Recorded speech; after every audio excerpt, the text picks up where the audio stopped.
guardarnos, para restaurarnos, para bendecirnos y para edificar nuestra vida.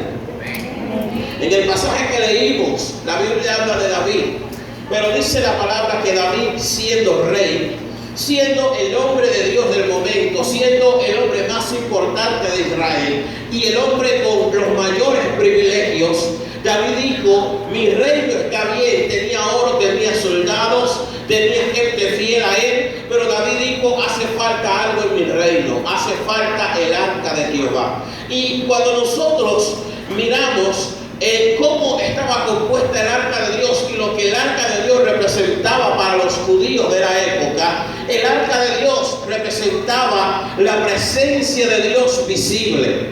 Y el arca tenía una forma circular, y es que era como un cofre, y ese cofre en toda su orilla arriba tenía en forma de corona su nombre. Pero aparte de eso, esta arca, voy a bajarme por acá. ¿Cuánto le da un aplauso al Señor? Escuchen esto. Aparte de esto, este cofre o esta arca tenía dos serafines que juntaban sus alas, y en medio del arca había un pedazo de maná, estaban las tablas de la ley y la vara de Aarón que reverdeció. Y el arca de Dios, todo el que ha leído la Biblia sabe cómo estaba compuesta el arca. El arca de Dios no podía ser llevada ni por camellos ni por bueyes, tenía que ser llevado por 4 hombres a su nombre. Porque esos 4 hombres, cuando yo empecé a estudiar esta palabra, me impactó eso, que el arca de Dios tenía que ser cargada por 4 hombres, pero aparte de ser cargada por 4 hombres, tenía el pedazo de maná que representaba un pan y representaba a Cristo. Jesús dijo: yo soy el pan que descendió del cielo, a su nombre. Pero no solo eso, sino que tenía las tablas de la ley, porque Dios es un Dios de justicia. ¿Amén? Dígale que le quede al lado: Dios es un Dios de justicia. Pero no solo estaba una vara, sino que aparte, no solo estaban las tablas de la ley, sino que estaba la vara de Aarón que reverdeció. Una vara que reverdece, y aparte de reverdecer, dio frutos, representando la resurrección de Cristo. Estaba el arca de Dios, representaba a Cristo mismo. Cuando uno mira en el Nuevo Testamento, hay 4 libros que hablan de Jesús. ¿Sí o no? ¿Cuáles son esos 4 libros? O los 4 evangelios, como decir. ¿Sí o no? Mateo, Marcos, Lucas y Juan. ¿Cuántos hombres traían el arca? 4 hombres. Lo tremendo es que David quiso traer el arca de Dios a su ciudad, porque David quería traer la presencia de Dios a su ciudad. Yo creo que el problema hoy de mucha gente es que ha sacado a Jesús de su vida, ha sacado a Jesús de su corazón, y necesitamos traer a Jesús a casa. Amén. Porque aún hay cristianos que vienen a la iglesia pero no quieren a Jesús en casa. No conocen a Jesús, a su nombre. Yo se lo voy a repetir otra vez. Hay cristianos que vienen a la iglesia pero no conocen a Jesús. Porque el que conoce a Jesús, su vida es diferente. El que conoce a Jesús cambia. El que conoce a Jesús confía en Él. El que conoce a Jesús, a Jesucristo, sabe que Él es poderoso para hacer cosas extraordinarias a su favor. El que conoce a Jesús sabe que Dios peleará por él y él estará tranquilo. El que conoce a Jesús sabe que no se dormirá el que te guarda. El que conoce al Señor sabe que Él es el proveedor. Amén. A su nombre. Y David dijo: traigamos el arca de Dios. Pero David quiso traer la presencia de Dios a su ciudad y a su reino de una manera incorrecta. La primera vez David usó bueyes, y los bueyes eran utilizados por los filisteos.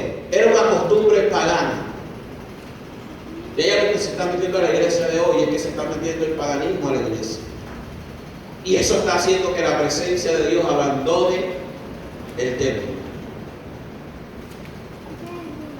La gente medio seria ahí, a su nombre. Pero yo voy a predicar de todas maneras. ¿Cuánto le damos el aplauso al Señor en esta hora? David trajo el arca de Dios a su ciudad. David se preocupó por la presencia de Dios. David dijo, lo tengo todo, pero me hace falta algo. Me hace falta la presencia de Dios en mi reino. Yo creo que lo que necesita cada hombre y cada mujer en su vida, en su casa, es la presencia de Dios. Y aunque en el momento, por la ansiedad y por el afán de traer el arca de Dios a su ciudad, cometió un error.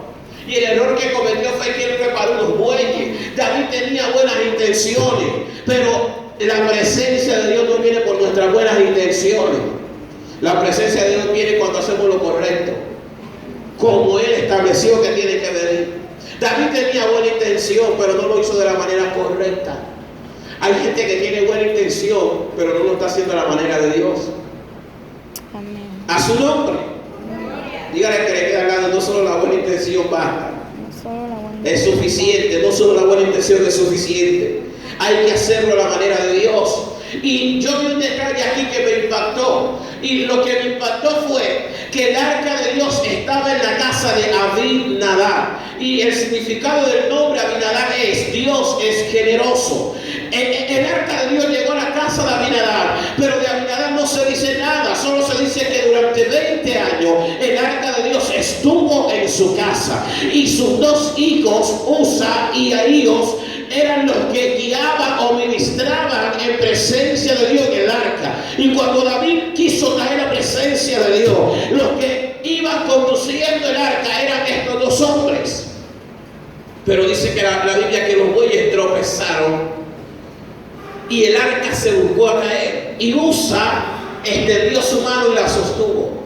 Y dice la Biblia que Jehová lo mató. Pero ¿por qué lo mató Dios si él estaba acostumbrado a tocar el arca? ¿Por qué lo mató Dios si él estaba acostumbrado a ministrar delante del arca? ¿Qué hizo Usa de diferente para que Dios lo matara? Dice la Biblia que Dios lo mató por aquella temeridad. Y cuando uno lo busca en otra versión, si lo busca uno en la versión internacional o en la versión actual, dice que Usa tocó el arca de Dios con irreverencia y Dios lo mató. Porque la patrona decía algo, fue irreverente a la presencia de Dios. ¿Y cuando nosotros nos volvemos irreverentes a la presencia de Dios? Cuando pensamos que las cosas de Dios y volvemos las cosas de Dios común. No respetamos las cosas de Dios y la vemos como algo normal, como algo común. Pero lo que se consagra a Dios no es común, porque todo lo que usted le consagra a Dios le pertenece a Dios, es propiedad de Dios. Y Dios es celoso con lo que uno le dedica a Él, a su nombre. Lo que usted le dedique a Dios, por insignificante que parezca, si usted se lo consagró a Dios, Dios se lo toma en serio, que eso usted se lo dedicó a Él, a su nombre. ¿Cuándo le puede dar un aplauso al Señor en esta hora? Y él lo tocó el arca con irreverencia, Dios lo mató. David tuvo miedo y dice la Biblia que David mandó a llevar el arca a casa de Obed-Edom. Y cuando uno mira el significado de Obed-Edom, es siervo de Edom. Su nombre significa el que sirve a Edom, a un ídolo. Pero este hombre se cree que ni siquiera era judío. Pero David dijo, llévensela a casa de Obed-Edom. Un hombre que no era levita, un hombre que humanamente y según la ley de Moisés, él no podía tocar el arca. Pero David dijo, llévensela a Obed-Edom. Y cuando el arca llegó a casa de Obed-Edom, dice la Biblia que Dios bendijo su casa. Pero este hombre no era cristiano y Dios no lo mató porque él no era judío. Pero hay gente que no es cristiano y teme más a Dios que los cristianos. Amén. Alaba a Dios y dice, a su nombre. Amén. Hay gente que no viene a la iglesia pero teme a Dios. En mi ciudad, Pastor Vito, hay un hombre, en Turbo hay un hombre que él no es cristiano. Lleva 16 años, escuche esto, 16 años lleva diezmando y ofrendando a la iglesia. Es un empresario. No es cristiano, tiene una cadena de panaderías y restaurantes en el municipio, en la ciudad. Él no es cristiano y en ocasiones me voy temprano a la iglesia y estoy en la puerta y él envía su diezmo y su ofrenda. Y no es cristiano, pero hay cristianos que vienen a la iglesia y no diezman ni ofrendan. Y este hombre que no es cristiano teme más a Dios que los que vienen a la iglesia. Porque cuando tú diezmas y ofrendas, tú estás demostrando que temes a Dios, a su nombre, que le crees a Dios. Gloria. Pero hay gente que no lo ve como algo que se ofrece al Señor, sino que la gente dice que es para los pastores. ¿Por qué ataca el diablo el ministerio pastoral? ¿Cuál es el único argumento que tienen los mundanos para atacar el cristianismo o a los pastores? ¿Cuál es el único argumento que tienen? ¿Cuál es? Que los pastores se toman la plata de la gente. Ese es el único argumento que tienen, porque no hay otro argumento. Pero no saben que todo lo que tú traes a la casa de Jehová, tú se lo estás entregando al Señor, y tu ofrenda y tu diezmo sube como olor grato delante de la presencia de Dios, y Dios bendecirá tu vida y bendecirá la obra de tus manos. Amén. Este hombre, dice la Biblia, que Obed-Edom, cuando el arca de Dios llegó a su casa, en 3 meses Dios lo bendijo a él, bendijo a sus hijos y bendijo su casa. Todo lo que él tenía empezó a ser bendecido. Por eso es el tema de esta noche, el poder de la presencia de Dios. Porque todo lo que Dios toca lo transforma y lo bendice. Cuando Dios toca a un hombre, lo cambia, lo renueva y lo hace una nueva criatura y lo bendice. En su rostro aún lo cambia. Amén. Mire, si usted quiere ver, cuando uno entra a la presencia de Dios, hasta el rostro le cambia. Amén. El rostro le cambia. Cuando alguien está en la presencia de Dios, hasta su forma de hablar cambia. Todo en su vida cambia porque está en la presencia de Dios. Y la Biblia dice, Juan, que la unción que hemos recibido del Santo, ella nos enseña. Dice allí que no tenemos necesidad que nadie nos enseñe. ¿A qué se refiere esto? Que no hay un ser humano que tenga la necesidad de que alguien le diga qué es lo malo y qué es lo bueno, porque el Dios que está sobre nosotros, el Espíritu de Dios que está sobre nosotros, nos dice qué es lo malo y qué es lo bueno. Él mismo nos guía y nos redarguye. Pero el problema es que uno quiere que Dios se someta a la voluntad de uno. Uno dice, Señor, haz tu voluntad, pero mentira, uno quiere que Dios haga la voluntad de uno. Porque yo empiezo a orar a Dios por algo, pero yo quiero que eso sea la voluntad de Dios. Y muchas veces eso que yo estoy orando no es la voluntad de Dios, porque la voluntad de Dios nunca te va a llevar a llorar. La voluntad de Dios es buena, es agradable y es perfecta. Que la voluntad de Dios quizás se demore en nuestro pensamiento, pero Dios nunca llega ni antes ni después. Y cuando aprendemos a esperar en Dios y a hacer su voluntad, seremos bendecidos. La Biblia dice que David llegó a sus oídos que Jehová había bendecido a Obed-Edom y a todo lo que tenía, a su casa, a causa del arca. Pero si antes nadie hablaba de Obed-Edom, pero cuando Dios lo tocó, la gente empezó a hablar de Obed-Edom. Es lo que uno ve en los ministerios. Hay gente que nadie habla de ti cuando te ve en una prueba, pero el día que Dios empieza a bendecirte, el día que Dios empieza a hacer cosas contigo inusuales, se empiezan a levantar los comentarios en contra de tu vida. Pero la Biblia dice que cuando hablen mal de ti, mintiendo, alégrate y gózate, porque tu galardón es grande en el reino de los cielos. Obed-Edom empezó a ser prosperado y David dijo, necesito a Dios. Necesito traer el arca, y empezó a estudiar y se dio cuenta que necesitaba hombres que fuesen consagrados, necesitaba hombres que se santificaran para poder traer el arca de Dios, porque sin santidad nadie verá a Dios.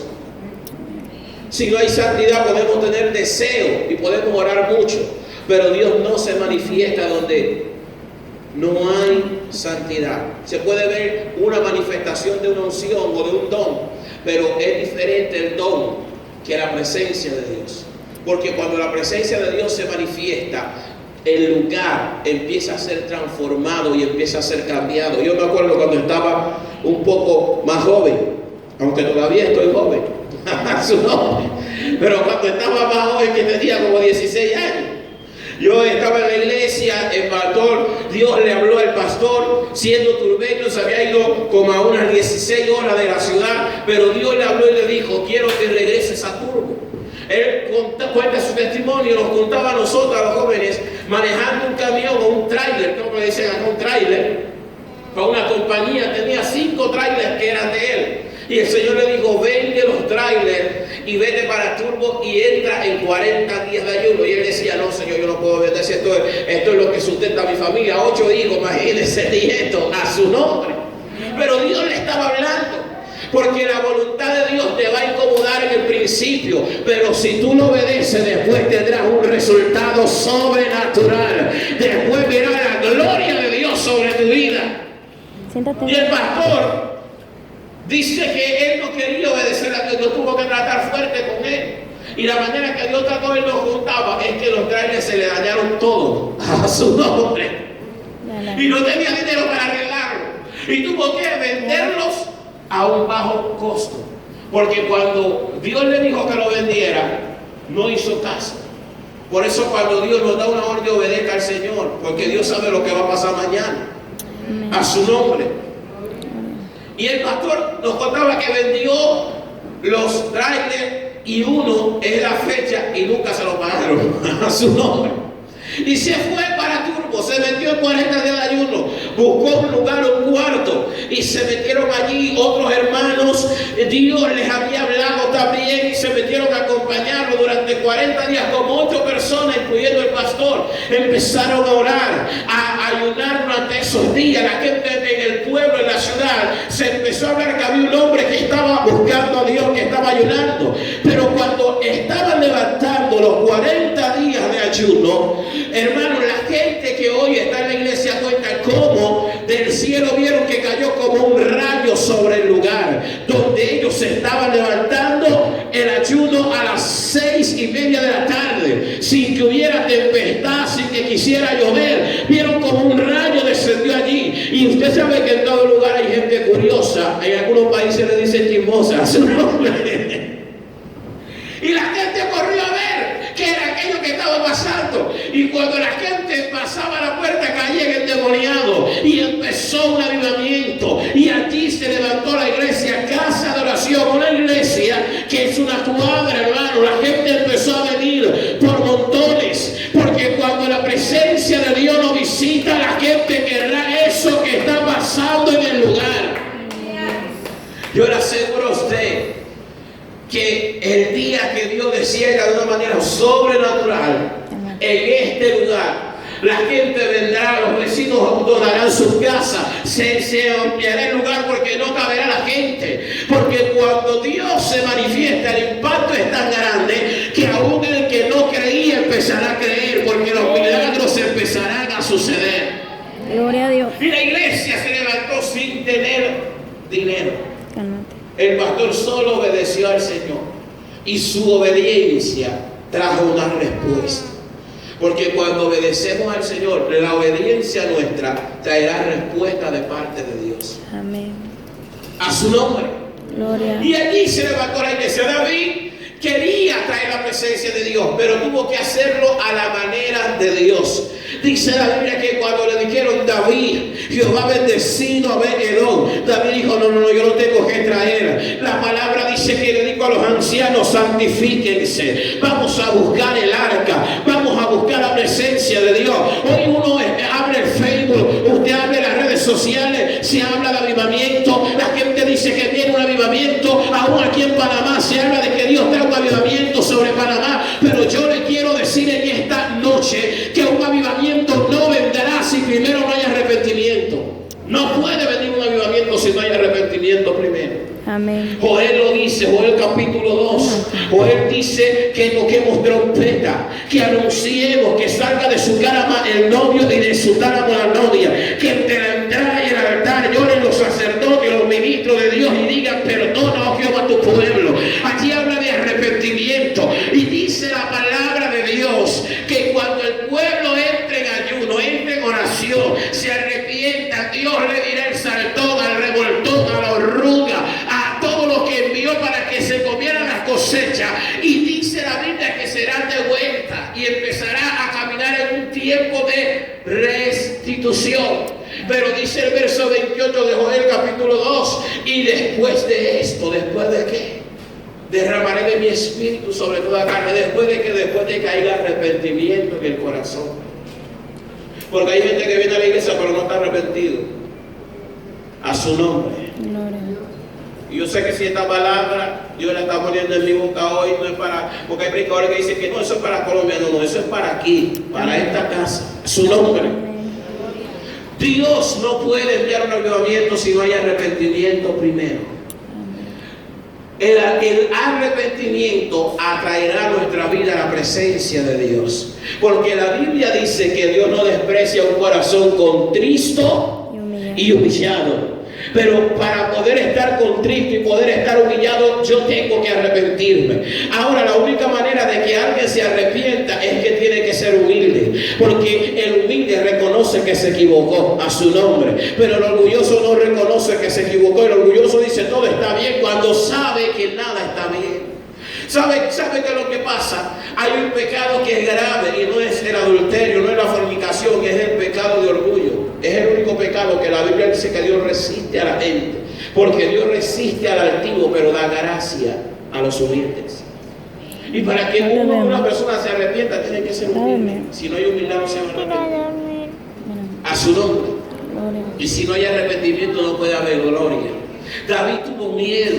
David dijo, llévense al arca, porque David pensó que así como Dios mató a Usa, lo podía matar a él. Pero oye, después de 3 meses cuando le eligieron a David, Dios prosperó a Usa. Dios prosperó a Edom. La Biblia dice que David dijo, yo la tengo que traer. David preparó su casa. David le preparó un lugar para que Dios entrara, para que el arca de Dios fuese puesta en aquel lugar. Y la palabra dice que este hombre llamado David no solo preparó un lugar, no solo preparó a los ancianos, no solo preparó a los jóvenes, sino que preparó a los cantores.